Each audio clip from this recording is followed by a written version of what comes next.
हिंदी में यूपीएससी की तैयारी से संबंधित प्रोग्राम्स को देखने के लिए सब्सक्राइब करें स्टडी IQ IAS हिंदी।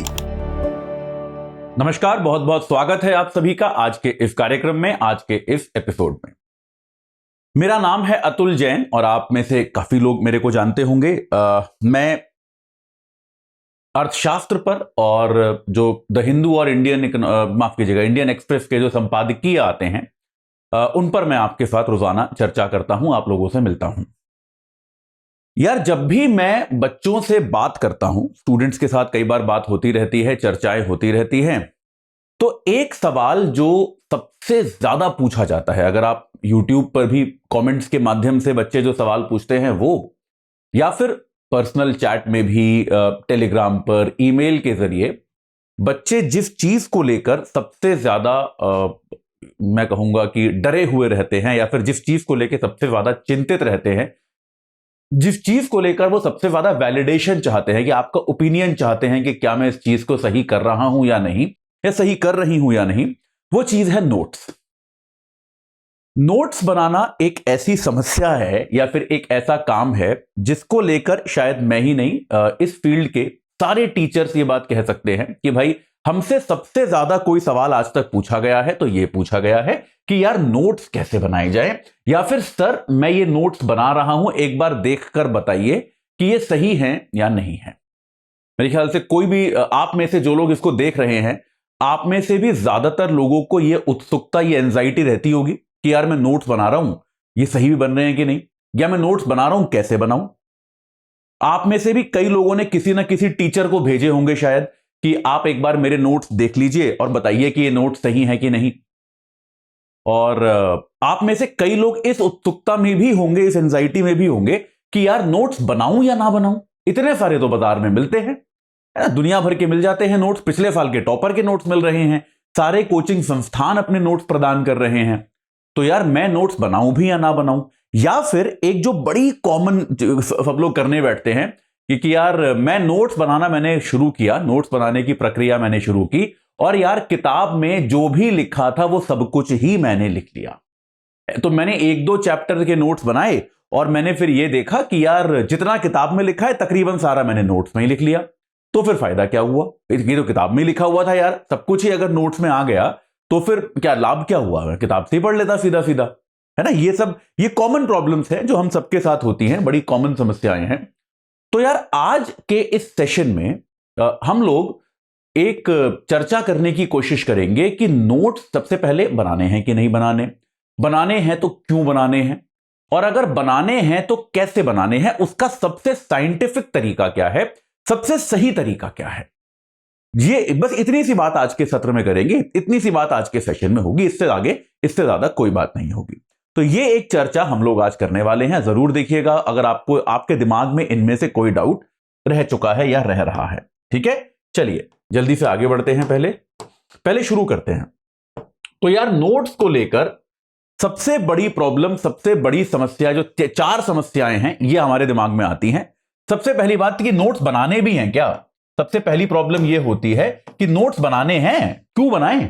जो मैंने आपको बताया कि यार मतलब मेहनत लगती है, किताब पढ़ना आसान होता है, हम लोग जल्दी सिलेबस खत्म करते जाते हैं। और यूपीएससी में सारे टीचर से कहते हैं, मैं खुद अपने बच्चों से ही कहता हूं कि यार स्पीड मैटर करती है, क्योंकि बहुत सारा पढ़ना है। अगर आपको अगले साल एग्जाम देना है या उसके अगले साल एग्जाम देना है तो बहुत ज्यादा वक्त है नहीं आपके पास, तो आपको स्पीड से पढ़ना है। तो नोट्स बनाने में टाइम इन्वेस्ट करना भी है कि नहीं, समय का निवेश हम यहां पर करें भी या नहीं करें। दूसरा यह है कि क्यों बनाने हैं, यार करूंगा क्या मैं इन नोट्स का। चलिए नोट्स बना लिए मैंने, ऐसा भी कई बच्चों के साथ होता है कि भाई नोट्स बना के आप रखते जा रहे हो, फिर आपको पता ही नहीं है कि आपको उनका करना क्या है। वो ऊपर कहीं आपने अलमारी में सजा दिए हैं, ऐसी 15 को नोटबुक्स बन गई हैं और आपको अब अंदाजा ही नहीं है कि इनका मैं करूं क्या। तो ये एक प्रॉब्लम है। तीसरी चीज, कितने बनाने हैं, कि यार कितने नोट्स बनाऊं, क्या मैं केवल हेडिंग और एक आध इंपॉर्टेंट पॉइंट लिखूं या उनके बारे में विस्तार से भी लिखूं। मेरा टीचर जो क्लास में पढ़ाता है वो एग्जाम्पल देता है ना। टीचर का बेसिकली काम क्या होता है, चीज तो किताब में भी लिखी हुई है। टीचर, अध्यापक की आवश्यकता क्यों पड़ती है, आपको टीचर की जरूरत क्या होती है।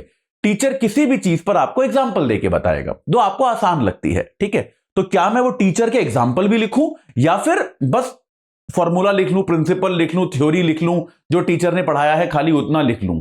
मैं ऐसे करूं या फिर वैसे करूं, ये भी समझ में नहीं आता। और चौथा, कैसे बनाने हैं भाई, आखिरकार आखिरी सवाल कि बनाऊं कैसे। चलिए मैं आज बिगिनर हूं, मैंने आज से पढ़ना शुरू किया है, अब मैं नोट्स कैसे बनाऊं। ये 4 प्रॉब्लम्स जो हैं इनको आज हम डिस्कस करेंगे, इनके बारे में हम आज बात करेंगे। इन 4 टुकड़ों में मैंने नोट्स की प्रॉब्लम को तोड़ा है, ठीक है। तो आगे बढ़ने के पहले मैं आपको एक बार बता दूं कि यार स्टडी IQ IAS आपके लिए लेके आया है P2I कोर्स। अपने आप में बहुत यूनिक कोर्स है, प्रीलिम्स टू इंटरव्यू उसको हम बुलाते हैं। बहुत कम इस तरह के कोर्स उपलब्ध होते हैं, यानी कि आपकी प्रारंभिक परीक्षा यानी कि प्रीलिम्स से लेके आपका मेंस, आपका इंटरव्यू, यहां तक की तैयारी आपकी पूरी तरह से हमारी जिम्मेदारी हो जाएगी। प्रीलिम्स के लिए आपको जो एक फाउंडेशन बैच है वो चलेगा, 4 चरणों में तैयारी होगी। जनवरी तक केवल आपकी प्रीलिम्स और मेंस की मिलाकर तैयारी कराई जाएगी, जैसे सामान्य तौर पे होती है। जनवरी के बाद पूरा फोकस प्रीलिम्स पे। आपने इस साल का प्रीलिम्स देखा, मुश्किल था, और हमें ऐसा मानकर चलना चाहिए कि आने वाले सालों में भी प्रारंभिक परीक्षा आसान नहीं होने वाली है ना। मतलब हमेशा मुश्किल मानकर ही तैयारी करनी चाहिए यार, ठीक रहता है। मुश्किल मान के तैयारी करी, पेपर आसान आ गया, कोई दिक्कत नहीं है। आसान मान के तैयारी करी, पेपर मुश्किल आ गया, बहुत बुरी हालत हो जाती है। तो हमेशा तैयारी मुश्किल मान के ही करनी चाहिए। तो 4 महीने पूरी तरह से फोकस रहेगा केवल और केवल आपके प्रीलिम्स पे। प्रीलिम्स के बाद अगर आपका प्रीलिम्स क्लियर होता है तो आपको हम दिल्ली बुलाएंगे। आप पूरी तरह से कंपनी के खर्चे पे आप दिल्ली में रहेंगे। आप दिल्ली में आपको आपके रेसिडेंस का, आपके लॉजिंग, आपका खाना वाना जो भी खर्चा होता है पूरी तरह से कंपनी करेगी। और वहां पे टीचरों के सानिध्य में, टीचरों के साथ जो है आप तैयारी करेंगे। बहुत ही ज्यादा हार्डकोर तैयारी होगी वो मेंस की, क्योंकि मेंस सब कुछ है, ये आपको पता है ना। आप आखिरकार जो मेरिट लिस्ट बनती है वो आपके मेंस और इंटरव्यू के मार्क्स से बनती है, जिनमें से 2025 में से 1750 मार्क्स मेंस के हैं। तो मेंस जो है वो सब कुछ है आपकी तैयारी का। तो मेंस की तैयारी आपको हम दिल्ली में रख के कराएंगे। ऐसे ही इंटरव्यू के दौरान आपको जो भी तैयारी करानी है, आपका DAF है, आपका मॉक इंटरव्यूज है, सारी तैयारी आपको कराई जाएगी। ये सब कुछ एक पैकेज में इंक्लूडेड है और ये सारी भाषाओं में उपलब्ध है। मतलब हिंदी भाषा में आप करना चाहते हैं तो आपको उपलब्ध है, अगर आप इंग्लिश में करना चाहते हैं तो आपको उपलब्ध है, अगर आप बाइलिंगुअल करना चाहते हैं जिसको हिंग्लिश कहा जाता है उसमें भी उपलब्ध है। तो इन तीनों में उपलब्ध है, और तीनों के तीनों में आप अगर जुड़ना चाहते हैं तो आप AJ लाइव कोड लगाइए 29,999, केवल 30,000 रुपए बेसिकली। उतने में आपको पूरी तैयारी, एक आपके ऑप्शनल के अलावा बाकी पूरी तैयारी आपकी यहां पर कराई जाएगी। 19 तारीख से बैच शुरू हो रहा है, यह भी याद रखिएगा, ज्यादा दूर नहीं है हम। 19 तारीख से बैच शुरू हो रहा है, शाम को 6 बजे से क्लासेस होंगी। इसमें जरूर आप ध्यान दें, इस पर जरूर आप एनरोल करें, ठीक है। इसके अलावा अगर आप मेरे साथ कुछ चर्चा करना चाहते हैं इस टॉपिक पर या किसी भी अन्य टॉपिक पर, तो ये तरीके हैं। अतुल जैन UPSC गाइडेंस मेरा टेलीग्राम है, और अतुल_UPSC मेरा इंस्टाग्राम हैंडल है। इंस्टाग्राम पे मैं ज्यादा जवाब नहीं दे पाता, पहले ही बता देता हूं। atul.jain@studyiq.com मेरा ईमेल ID है। ईमेल सबसे अच्छा तरीका है मेरे साथ संपर्क करने का। अगर आप मेरे से कोई सवाल पूछना चाहते हैं, कोई डाउट आपके दिमाग में रह गया है, ईमेल सबसे अच्छा तरीका है। अक्सर क्या होता है, बच्चे इंस्टाग्राम पे मैसेज करते हैं, फिर मैं कई बार 1 हफ्ते तक रिप्लाई नहीं कर पाता, क्योंकि इंस्टाग्राम में उतना ज्यादा देखता नहीं हूं। तो आप ईमेल करें, वो सबसे अच्छा तरीका है। टेलीग्राम चैनल पे आप जुड़ सकते हैं, जहां पर मेरी सारी क्लासेस की प्रेजेंटेशन और बहुत सारी जानकारी आपको मिलती रहती है। चलिए अपनी चर्चा शुरू करते हैं। सबसे पहला सवाल, क्या मुझे नोट्स बनाने हैं? यार ऑनेस्टली ये आपके ऊपर डिपेंड करता है। देखिए मैं आपको बताता हूं, शिक्षक होने के बावजूद बहुत सारे सवाल ऐसे होते हैं जिनका हमारे पास सही सीधा जवाब नहीं होता, क्योंकि हर बच्चा अलग तरह का होता है। अब जैसे कई बार बच्चे अपने नोट्स भेजते हैं और कहते हैं सर ये नोट सही है या नहीं। अब सही में एक तो क्राइटेरिया ये है कि उसमें सब सही लिखा है कि नहीं, गलत तो नहीं लिखा, तो वो बच्चा सही लिख रहा है नेचुरली, उसमें कोई डाउट नहीं है। अब वो नोट्स आपको कितने विस्तृत बनाने हैं और कितने शॉर्ट बनाने हैं, ये काफी हद तक आपके व्यक्तित्व पर निर्भर करता है। लेकिन तब भी इस पर चर्चा करेंगे। यार नोट्स बनाने भी हैं या नहीं, यार इसमें आपको देखने पड़ेंगे 2 फैक्टर्स। पहला फैक्टर यार ये है कि तुम्हारे पास टाइम कितना है। मैं देखो बहुत ही क्लियर एक चीज आपको बताता हूं, अगर आपको किसी कॉन्सेप्ट को पढ़ने में 1 घंटा लगता है, मान लीजिए एग्जांपल, तो उसके अगर आप साथ में नोट्स भी बना रहे हो तो आप ये मानकर चलिए कि आपको 2 घंटे लगेंगे। आप ये मानकर चलिए, ठीक है। यानी कि आपका जो टाइम है वो टाइम दुगना हो रहा है। ये तो फैक्ट है, मतलब इसको मैं नकारूंगा नहीं, नोट्स मेरे विचार में बनाने चाहिए, लेकिन तब भी ये एक फैक्ट है। तो यार अगर आप मान लो 2024 में एग्जाम देने वाले हो, तो आपके पास कितना टाइम बचा? 11 महीने बचे। साथ के साथ आप एक नौकरी भी करते हो या कॉलेज भी जाते हो, तो हम ये मान लेते हैं आपका आधा दिन तो निकल गया वहीं पे नौकरी या कॉलेज में, तो आपके पास समय बचा कम। तो अगर आपके पास समय कम बचा और उसमें अगर आप दुगना टाइम लगाना शुरू कर दोगे कि यार मेरे को नोट्स भी बनाने हैं, तो फिर वो एक गलत निर्णय है ना, बहुत ही क्लियर है।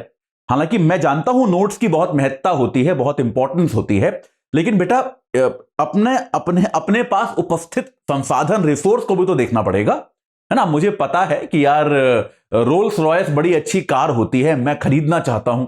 अरे भाई लेकिन अकाउंट में पैसे भी तो होने चाहिए, तभी तो आप खरीदोगे। वही सेम चीज है कि भाई यहां पे अकाउंट में पैसे मतलब आपके पास समय, आपके पास उतना समय भी होना चाहिए कि आप नोट्स बनाने के बावजूद पूरा सिलेबस खत्म कर पाओ। क्योंकि यह बात याद रखना, यूपीएससी की तैयारी में जिस एक चीज से आपको कॉम्प्रोमाइज नहीं करना है वो है सिलेबस खत्म करना। यह बिल्कुल चाहिए तो दीवार पर लिख लो, अपने एक कागज पे लिख के दीवार पे चिपका लो कि यार सिलेबस खत्म अगर नहीं किया तो फिर आपका सिलेक्शन नहीं होगा। ये आप लिख कर रख लो कहीं पर। ये जितने बच्चे आपको भारत में, दिल्ली में आपको घूमते हुए दिखते हैं, मुखर्जी नगर में और राजेंद्र नगर में, जो कई साल से तैयारी कर रहे हैं, उनके साथ सबसे बड़ी गलती जो वो करते जाते हैं वो ये है कि वो पढ़ते रहते हैं, सिलेबस को ऑर्गेनाइज तरीके से खत्म नहीं करते। और इसमें क्या होता है, आधा पढ़ के जाते हैं, वो आधा बहुत अच्छा भी पढ़ा हुआ है, कोई दिक्कत नहीं है, उस आधे में वो 60% स्कोर भी कर लेते हैं, लेकिन वो काफी नहीं होता। सिलेबस खत्म करना एकदम धर्म है, उससे नहीं हटना है। तो अगर आपके पास समय है कि आप कर सकते हो, सिलेबस के साथ आप नोट्स बना के भी सिलेबस खत्म कर सकते हो, very good, well and good, कोई दिक्कत नहीं है। लेकिन अगर आपको ऐसा लगता है कि आप नोट्स बनाने बैठ गए तो भैया सिलेबस नहीं हो पाएगा, तो यार मत बनाओ। मतलब एक शिक्षक के तौर पे ये कहते हुए दुख हो रहा है मेरे को, लेकिन मत बनाओ। बहुत बहुत देखो, प्रैक्टिकल डिसीजन लो जीवन में ना। प्रैक्टिकल डिसीजन ये है, अगर आपके पास वक्त कम है तो आप मत बनाओ। आप कहीं से भी, जैसे हम लोग आपको प्रिंटेड नोट्स देते हैं, हैंड रिटन नोट्स भी देते हैं, स्टडी आईक्यू आपको देता है, आप कहीं और से भी करोगे आपको नोट्स मिलेंगे।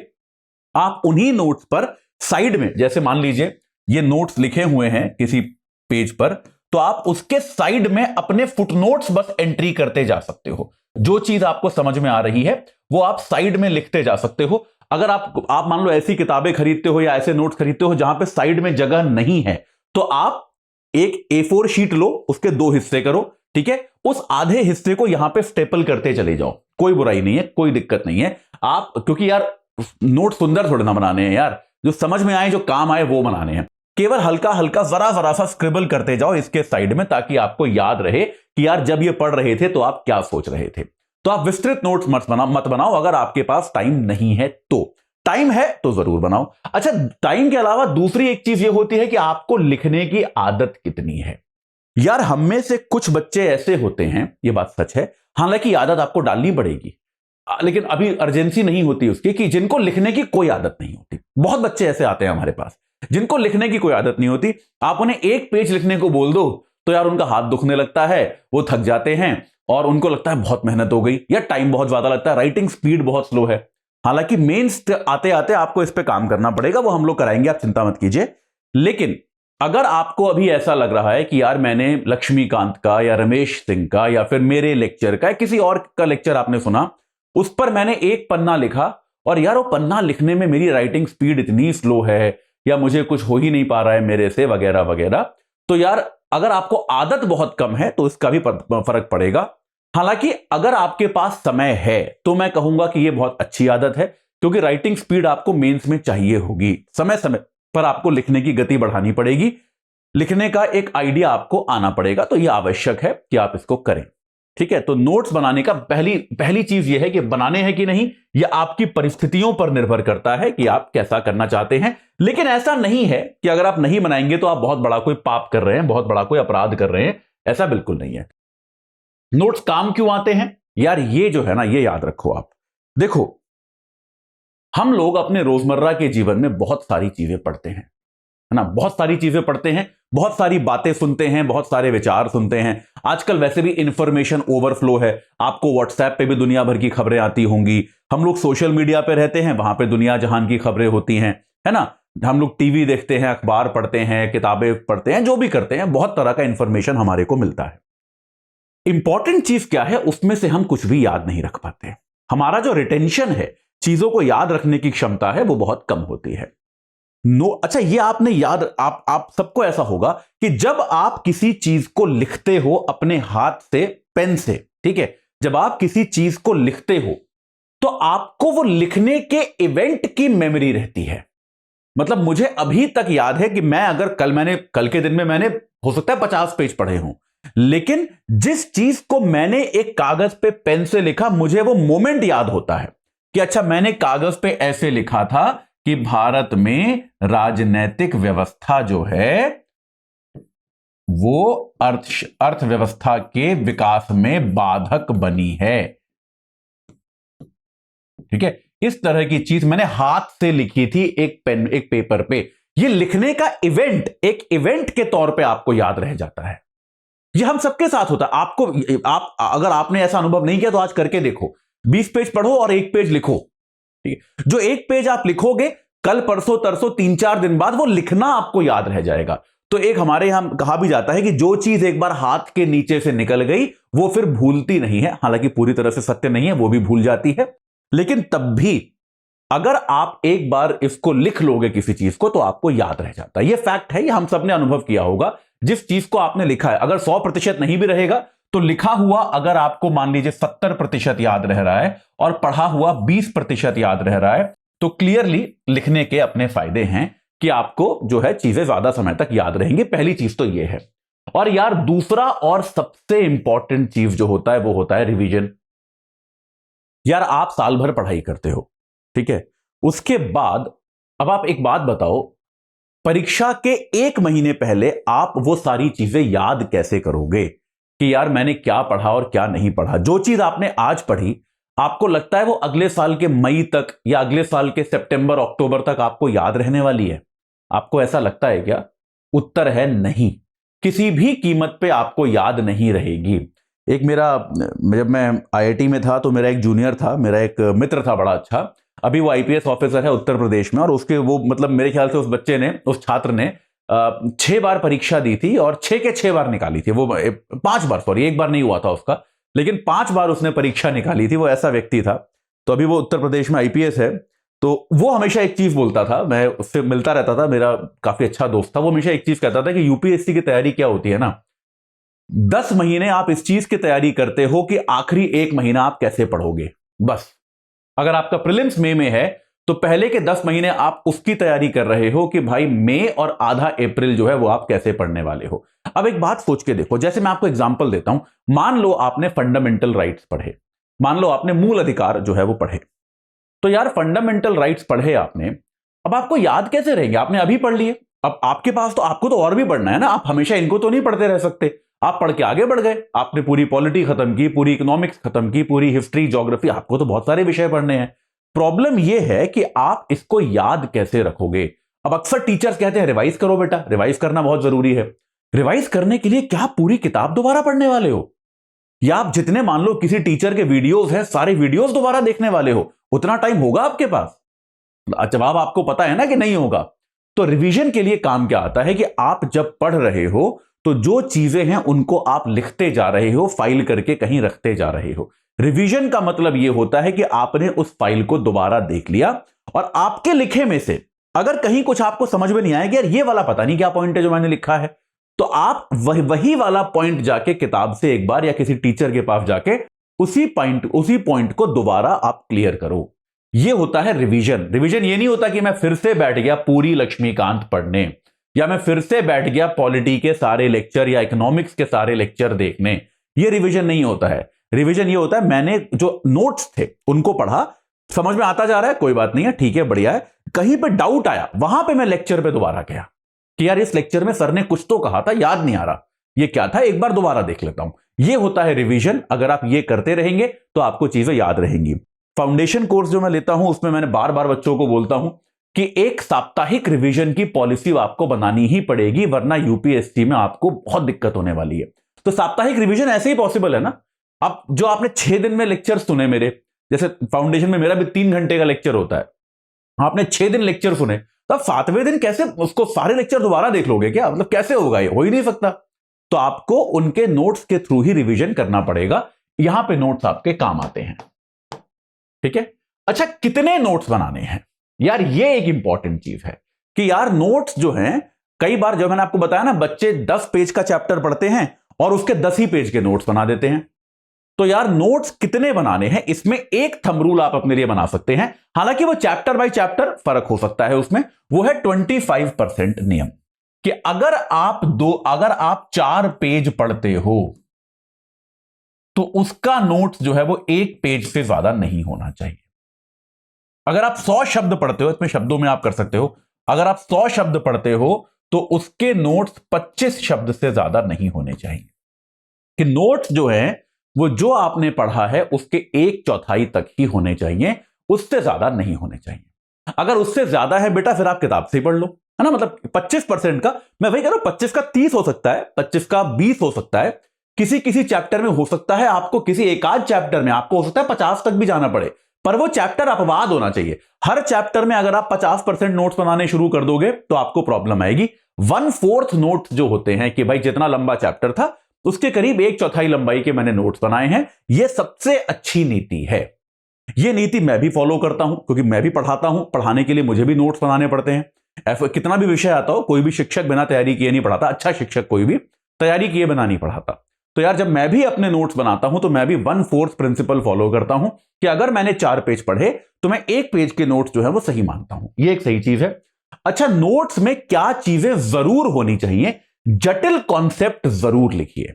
देखिए कई बार क्या होता है, नोट्स का मतलब यह नहीं है कि किताब में जो भी लिखा है आप सब लिखो, कोई जरूरी नहीं है। कई बार किताबों में बहुत सिंपल चीजें लिखी, जैसे आप पॉलिटी पढ़ रहे हो, पॉलिटी में अगर आपको वो बता रहा है कि भाई भारत में क्या व्यवस्था है, मान लो भारत के राष्ट्रपति के बारे में बता रहा है, तो हो सकता है चैप्टर की शुरुआत ऐसे करे कि भारत एक लोकतंत्र है। अब ये तो आपको पता है ना यार, ये आपको पता है कि नहीं पता? ये तो आप पहले के चैप्टर्स में पढ़ चुके हो। किताब लिखने वाले का एक तरीका होता है कि वो पहले के चैप्टर्स की नॉलेज पे बिल्ड करता है। भारत एक लोकतंत्र है, ये तो आप पहले पढ़ चुके हो ना। यहां पे सरकारों का चयन चुनाव द्वारा होता है, ये भी आपको पता है, आप पहले पढ़ चुके हो। तो कोई जरूरी नहीं है कि इसको आप नोट्स में लिखो, बिल्कुल जरूरी नहीं है। ये याद रखिए, कोई आपको पूरी किताब के साथ न्याय थोड़ा ना करना है बैठ के, कि हर लाइन को मैं लिखूंगा, ये नहीं करना है।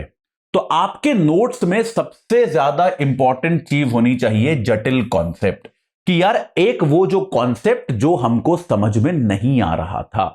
ठीक है, जैसे जब मैं इकोनॉमिक्स पढ़ाता हूं तो शायद मैं पूरे कोर्स में 500 बार ये बात बोलता हूं कि भारत में बहुत ज्यादा लोग कृषि पर निर्भर हैं। सही बात है यार, इसको क्या 500 बार लिखोगे क्या आप लोग? 500 बार लिखने की जरूरत है क्या इस बात को? आपको पता है ना यार, आपने पहली बार लिख ली, बात खत्म हो गई। अब ये तो पता है आपको कि हाँ भाई, अब क्या होता है, क्योंकि ये बात मैं कब कहूंगा? जब मैं आपको अर्थव्यवस्था के क्षेत्र बताऊंगा तब भी पढ़ाऊंगा, जब मैं आपको कृषि क्षेत्र की समस्याएं बताऊंगा तब भी पढ़ाऊंगा, जब मैं आपको सहकारी पढ़ाऊंगा तब भी बताऊंगा। आप समझ रहे हो? जब मैं आपको फार्म लॉज के बारे में बताऊंगा तब भी पढ़ाऊंगा। ये वाली बात तो मैं तब भी कहूंगा। लेकिन हर 500 बार लिखने की जरूरत है क्या? कोई जरूरत नहीं है। आप जटिल कॉन्सेप्ट पे फोकस करो, कि पॉलिटी में अगर वो आपको बता रहा है शिक्षक कि यार निजता का अधिकार कैसे आपका जो है जीवन के अधिकार में शामिल है, तो निजता जीवन से कैसे जुड़ी है, ये एक जटिल कॉन्सेप्ट है, इसको लिखने की कोशिश करो। ठीक है, फार्म लॉज जो थे वो किस तरह से किसान को बाजार का अधिकार देने का प्रयास करते थे, किसान को आपत्ति क्या थी, किसान को क्यों लग रहा था कि यार मेरा अधिकार छिन जाएगा, ये वाली बात लिखो। भारत कृषि प्रधान देश है, भारत में लोग जो है खेती ज्यादा करते हैं, ये तो लिख चुके ना बहुत बार यार, बार बार क्यों लिखना है? तो जनरल चीजें जो हैं, जो एक टीचर, क्योंकि पढ़ाने के लिए हमको बहुत सारी चीजें जो होते हैं, पहले माहौल बनाते हैं हम पढ़ाने के लिए। कोई भी किताब लिखने वाला भी पहले किताब लिखने के लिए पृष्ठभूमि या बैकग्राउंड बनाता है, वो मत लिखो बार बार, उसकी कोई जरूरत नहीं है। जटिल कॉन्सेप्ट आइडेंटिफाई करो कि यार ये जटिल कॉन्सेप्ट है, इसको मैं लिखूंगा, उसको ढंग से हाईलाइट करो, आगे बताऊंगा। तथ्यात्मक चीजों के नोट्स बना लो, कई बार काम आते हैं कि भाई किसी चीज की परिभाषा क्या है, मुद्रास्फीति जो है उसकी परिभाषा क्या है, मुद्रास्फीति के कितने प्रकार हैं, वो क्या क्या होते हैं, स्टैगफ्लेशन क्या होता है, स्क्यूफ्लेशन क्या होता है, ये लिख लो, ये काम आएगा। और इसमें तथ्यात्मक चीजें कहीं कहीं पर, जैसे भारत में क्या स्टैगफ्लेशन का शक था हमें 2010 में, या अभी हाल ही में 2000 कोविड के जस्ट पहले क्या हमें स्टैगफ्लेशन का शक था? तो इस पर अगर किसी शिक्षक ने आपको कुछ बताया है तो वो तथ्यात्मक चीजें जो है वो आप लिख लो, क्योंकि वो आप सबसे पहले भूलते हो, फैक्ट आप सबसे पहले भूलते हो। याद रखिए, जो नॉर्मल रोजमर्रा की चीजें हैं, भारत लोकतंत्र है, भारत में गर्मी, भारत में कई, ज्योग्राफी में पढ़ाएंगे बार बार आपको, भारत में बहुत सारी ऋतुएं होती हैं। अरे यार, ये बार बार क्यों लिखना है यार, ये सब मत लिखो। मतलब कोई जरूरी नहीं है कि आप हर वाक्य जो किताब में दिया हुआ है उसको लिखो, आप ये ढूंढो कि भाई कितनी चीजें जरूरी हैं, उनके नोट्स बनाओ। अब आते हैं यार सबसे इंपॉर्टेंट बात पे, सबसे इंपॉर्टेंट बात पे, नोट्स कैसे बनाने हैं। ठीक है, सबसे इंपॉर्टेंट बात सबसे आखिर के लिए रखी। यार नोटबुक मत खरीदो, मेरी सलाह यह है कि नोट्स आप बनाओ चैप्टर वाइज। मेरी सलाह यह होती है कि नोट्स जो होते हैं वो सब्जेक्ट वाइज होने की बजाय चैप्टर वाइज होने चाहिए। हर चैप्टर के नोट्स बनाओ, क्योंकि यूपीएससी के सिलेबस में आपने पूरी तरह से सिलेबस खत्म किया है या नहीं, इसका मापन भी, इसका मेजरमेंट भी जो है वो आपका चैप्टर की कवरेज से होगा कि यार किताब में, या माफ कीजिएगा सिलेबस में ये 50 चैप्टर्स दिए हैं, मैंने सारे के सारे 50 कर लिए या नहीं किए। ये चैप्टर वाइज कवरेज आप करोगे तो आपको नोट्स भी चैप्टर वाइज बनाने चाहिए। आप इन नोट्स के लिए लेके आओ A4 शीट्स। A4 शीट्स होती है ना, जो नॉर्मल जिस पे प्रिंट आउट निकलता है या फोटोकॉपी कराते हो, वो 500 शीट्स का रिम आता है, खरीद लाओ। 2-3 रिम खरीद लाओ, काम आएंगे। ठीक है, 150 रुपए के आसपास, 150-200 रुपए का एक रिम आता है। ऐसे 2 रिम 3 रिम खरीद लाओ, या भी एक ही खरीद के लाओ, 500 पेज होते हैं उसमें। ठीक है, वो ले आओ आप, और आप जो है उन पर अपने नोट्स बनाओ, लूज शीट्स पर। ठीक है, मान लो आप अभी मूल अधिकार पढ़ रहे हो, आप अभी फंडामेंटल राइट्स पढ़ रहे हो, तो आप जो है मूल अधिकारों के नोट्स बनाने शुरू करो। ठीक है, आपके मान लो 20 पेज के नोट्स बनते हैं मूल अधिकारों के। जैसे ही वो नोट्स बन जाएं तो एक वो लेके आओ, बेसिक 10 रुपए के फाइल कवर आते हैं ना, बिल्कुल बेसिक, कुछ फैंसी नहीं। 10 रुपए वाले जो बेसिक फाइल कवर आते हैं, वो फाइल कवर होता है प्लास्टिक का, कागज लगा के, जिसमें साइड से ऐसे प्लास्टिक की एक वो लग जाती है, तो या समझ गए ना फाइल कवर जो होते हैं, वैसे फाइल कवर ले आओ बहुत सारे। आप बस वो सारे पेज उसमें डालो, फाइल कवर लगाओ, उसके ऊपर लिखो मूल अधिकार, और उसको अपनी अलमारी में रख दो। ये हो गया आपका एक चैप्टर खत्म। ये होता है एक चैप्टर खत्म। फिर आप आ गए डीपीएसपी पे, राज्य के नीति निदेशक तत्वों पर। फिर आपने उसके 8-10 पेज के जो नोट्स बनने हैं बनाए, फाइल में डाला, उस पर एक अलग फाइल में डाला, दूसरी फाइल में, उस पर आपने फिर फोल्डर लगाया और आपने उसको फिर रख दिया। इस तरह से आपको नोट्स बनाने चाहिए। ये आपका नोट्स का सही तरीका। इससे फायदा क्या होता है कि आपको जब भी लगेगा कि यार फंडामेंटल राइट्स में कोई डाउट आ रहा है, मान लो अभी अखबार में एक आर्टिकल आया जिसमें कहीं पे चर्चा ये चल रही है कि यार क्या कहते हैं कि क्या क्या चीज हमारा फंडामेंटल राइट है, कोई चर्चा यहां पर ये चल रही है, बड़ी विशाल चर्चा चल रही है, मान लो आजकल किसी चीज पे, अभी हाल ही में कोविन का डेटा लीक हुआ, तो फिर से प्राइवेसी वाले फंडामेंटल राइट पे फिर से विवाद होने लगा है ना।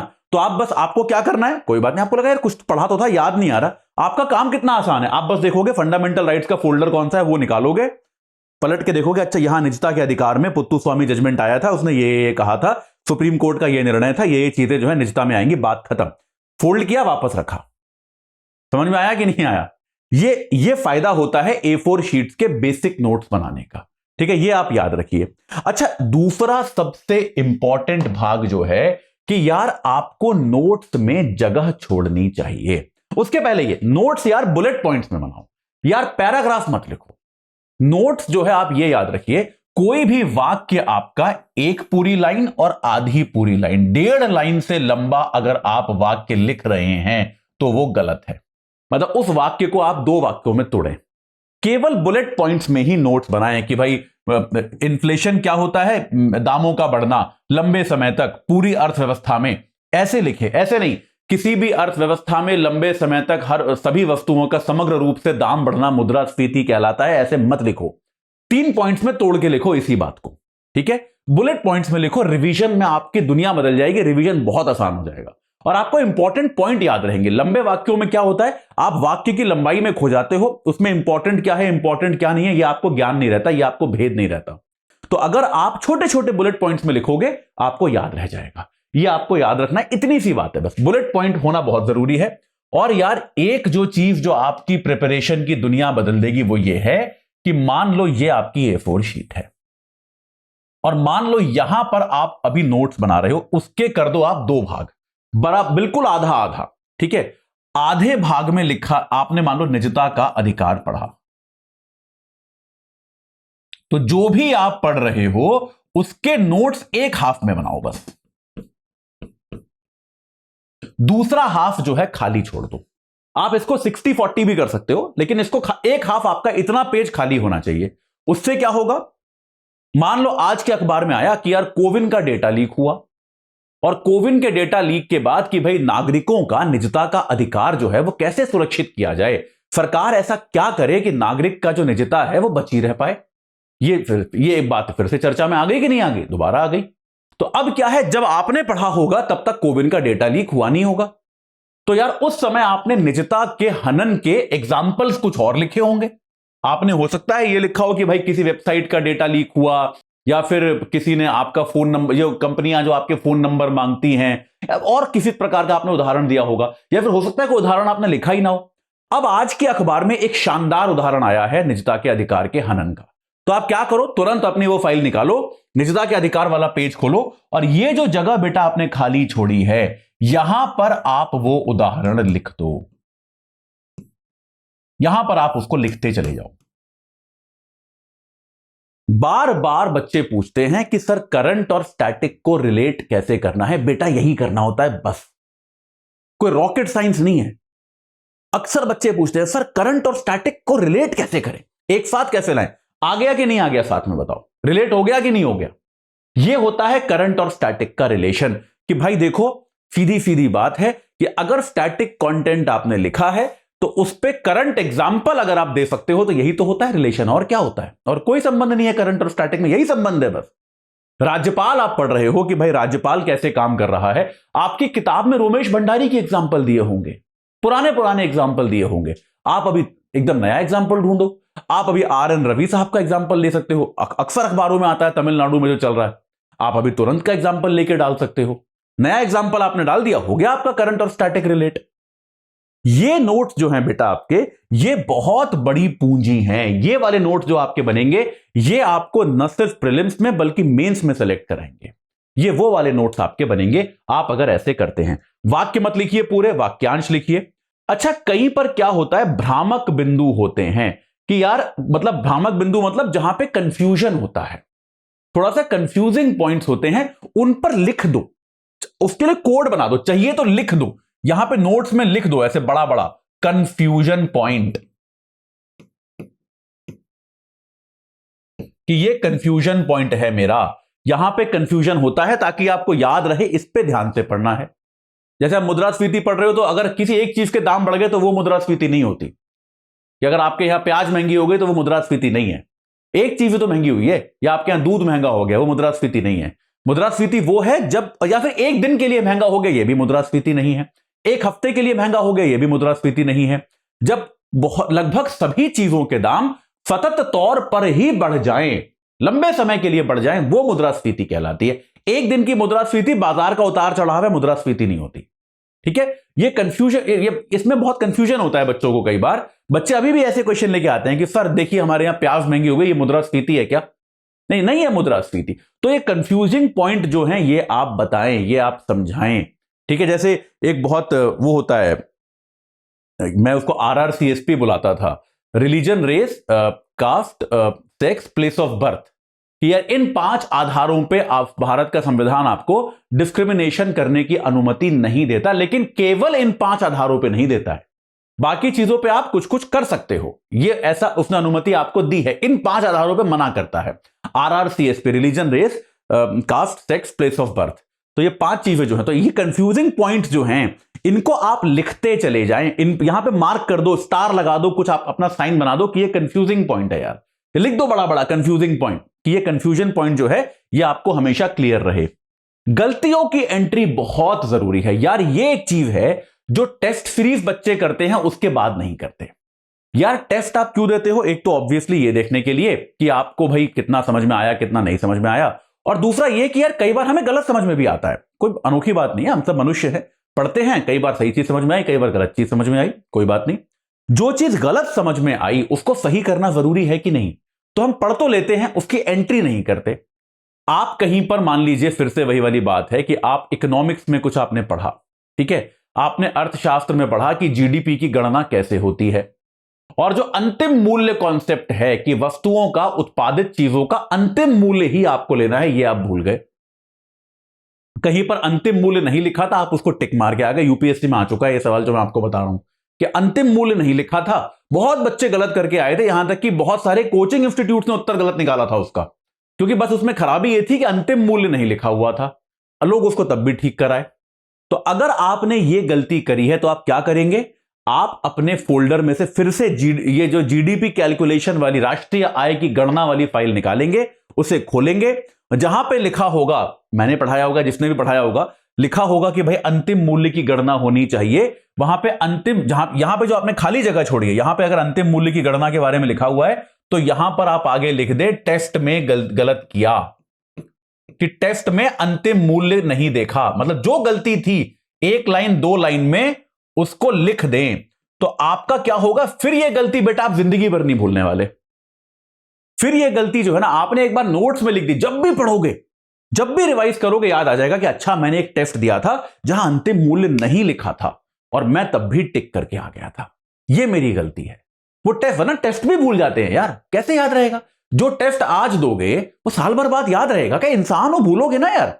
तो अपने भूलने की प्रॉब्लम का इलाज करना बहुत जरूरी है। और आखिरी सबसे इंपॉर्टेंट बात कि यार आपके नोट्स जो हैं वो आपके लिए हैं, है ना? ये याद रखिए, आपके नोट्स जो हैं वो आपके लिए हैं। वो आपको किसी यूपीएससी को सबमिट तो करने नहीं है कि देखो भाई मैंने ये नोट्स बनाए हैं। तो आपको उसमें कोई साफ सुथरी, अच्छी, प्यारी भाषा का प्रयोग करने की खास जरूरत नहीं है। मैं आपको अपना एग्जाम्पल दे सकता हूं। जब मैं नोट्स बनाता था तो मैं इंग्लिश मीडियम का बच्चा था। मैं नोट्स जो है इंग्लिश में बनाता था, पर मैं उसमें बहुत हिंदी भी लिखता था, क्योंकि हैं तो हम हिंदी भाषी यार, उत्तर भारत के लोग हैं, हिंदी बोलते हैं। तो मैं बहुत हिंदी भी लिखता था। मैं कई बार उसमें तो पता नहीं मुझे कहना चाहिए कि नहीं, लेकिन मैं तो बहुत गालियां भी लिखता था नोट्स में यार, कि क्या बकवास है, और जो भी, मतलब आप समझ जाओ कि अच्छा ये ऐसा होगा तो ये तो मतलब गलत है। मैं इस तरह से जो एक्सप्लेनेशन मेरे को समझ में आ पाए, आइडिया ये नहीं है कि ये नोट्स बहुत साफ सुथरे, बड़े सुंदर हैं, मुझे कोई प्रिंट करा के बेचने थोड़ा ना है इन नोट्स को। मेरा काम क्या है कि यार जब भी मैं दोबारा पढ़ने बैठूं, इन नोट्स के जरिए मेरे को समझ में आ जाए। बस ये मेरा उद्देश्य है, मेरा और कोई उद्देश्य नहीं है। तो यार उस उद्देश्य की पूर्ति के लिए आप नोट्स में अपनी भाषा लिखो, आपको जो लिखना है लिखो, जैसे लिखना है लिखो, हिंदी, अंग्रेजी, उर्दू, आपको अच्छे से लिखना है, गंदे से लिखना है, जैसे लिखना है लिखो। हां, पर हैंडराइटिंग पे इतना ध्यान जरूर दो कि आप उसको दोबारा पढ़ पाओ। आप उसको अगर समझने में सक्षम नहीं हो पा रहे हो तो कोई फायदा नहीं है उन नोट्स का, ठीक है? भाषा अपनी प्रयोग करो, भाषा की पवित्रता की कोई खास जरूरत नहीं है, ठीक है? अच्छा, ये अभी के लिए नहीं है। जब आप धीरे धीरे परिपक्व हो जाओगे, जब आप नोट्स बनाने में प्रो हो जाओगे, तो उसके बाद आप जब अखबार पढ़ते हो या कोई भी किताब पढ़ते हो, तो आपको उसमें ऐसे बहुत सारे पॉइंट्स नजर आएंगे कि यार ये एस्से और इंटरव्यू में मैं यूज कर सकता हूं, बहुत अच्छी लाइन लिखी हुई है, बहुत अच्छी बात है, बहुत अच्छा विचार है। जैसे अगर आप मेरा हिंदी में हिंदू कार्यक्रम देखते हैं तो उसमें कई बार मैं इस तरह की चीजें पढ़ाता हूं। अभी परसों मैंने पढ़ाई थी कि यार एक आर्टिकल आया था इंडियन एक्सप्रेस में या हिंदू में था, याद नहीं आ रहा, जिसमें था कि महिलाओं की गतिशीलता क्यों जरूरी है। तो ये मैंने पढ़ाया था कि महिलाओं को जो कर्नाटक में मुफ्त बस सेवा का एक सुविधा दी है सरकार ने, चुनाव में उनका वादा था, तो उस पर एक आर्टिकल आया था। उसकी राजनीति मैंने नहीं चर्चा की ऑब्वियसली, लेकिन महिलाओं के लिए गतिशीलता क्यों आवश्यक है, इस तरह की चीजें आप पढ़ोगे तो उनको आप एस्से और इंटरव्यू में भी यूज कर पाओगे। ये भी आप एंट्री कर सकते हो ऐसे एरो मार के, एस्से पॉइंट, कि ये आपका एस्से का पॉइंट है। एस्से के लिए कभी मैं अलग से आपकी क्लास लूंगा, उसके लिए आपको एक अलग नोटबुक बनानी पड़ेगी, छोटी सी, एक 50 पेज की नोटबुक, जहां पे आप ऐसे पॉइंट्स लिख लो कई सारे। वो आपके लिए कभी और क्लास लूंगा। अभी के लिए बस ये याद रखो कि आप जब परिपक्व हो जाओगे नोट्स बनाने में, तो आपको, जब आप मैच्योर हो जाओगे, परिपक्व मतलब मैच्योर, तो आपको इस तरह के पॉइंट्स मिलेंगे जो आप एस्से और इंटरव्यू में भी प्रयोग कर पाओगे। चलिए, तो आज के इस सत्र से जुड़ने के लिए आप सभी का बहुत बहुत धन्यवाद।